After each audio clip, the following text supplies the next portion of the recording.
SLC കഴിഞ്ഞു, +1 തന്നെ സ്കൂളിൽ നിന്ന് പുറത്താക്കിയതാണ്. ഞാനിങ്ങനെ ഓട്ടോ ഓടിച്ച് നടക്കായിരുന്നു നാട്ടിൽ. ഇതുവരെ ഈ ഒരു സമയം വരെ എൻ്റെ സ്കൂൾ കാലഘട്ടത്തിൽ എനിക്ക് ഇവർ രണ്ടുപേരും ഞാൻ മോശം രീതിയിൽ പറയിപ്പിച്ചിട്ട് ഇതുവരെ ഇവർ രണ്ടുപേരും സ്കൂളിൽ വന്നിട്ടുള്ളൂ. ഞാൻ പറഞ്ഞു എന്നെ കൊണ്ട് പറ്റുമോ, അപ്പോൾ എൻ്റെ വണ്ടി വർക്ക്ഷോപ്പിലാണ്, അങ്ങനെ ഞാൻ വിളിക്കണേ. അപ്പം എൻ്റെ അടുത്ത് പറഞ്ഞു പറ്റും, നിന്നെ കൊണ്ട് പറ്റും. അങ്ങനെ ഞാൻ കോഴ്സ് എടുത്തു. അങ്ങനെ ഫീസ് അടച്ച് ഇങ്ങനെ ക്ലാസ് ഇങ്ങനെ പോകുന്നുണ്ട്.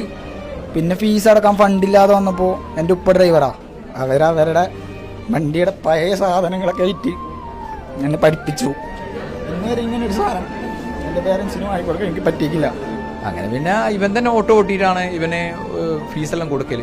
പിന്നെ ഒരു സുപ്രഭാതത്തിൽ ഇവനെ അടുത്ത് പൈസയില്ല, വിട്ടു, ഫീസ് കൊടുത്തു, പഠിച്ചു. ഇപ്പം നാളെ ജോലിക്ക് പോകുന്നുണ്ട്. ഇപ്പം ഞാൻ പ്ലേസ്ഡാണ്, ഞാൻ നാളെ പോവാണ്. ഞാൻ അവിടെ പോയാലും ഞാൻ ചോദിച്ചു, ഞാൻ അവിടെ പോയി എനിക്ക് എന്തെങ്കിലും സീൻ ഉണ്ടെങ്കിൽ അപ്പോഴും എൻ്റെ അടുത്ത് പറഞ്ഞത് നീ പോയി നോക്ക്, എന്ത് സീൻ ഉണ്ടെങ്കിലും നീ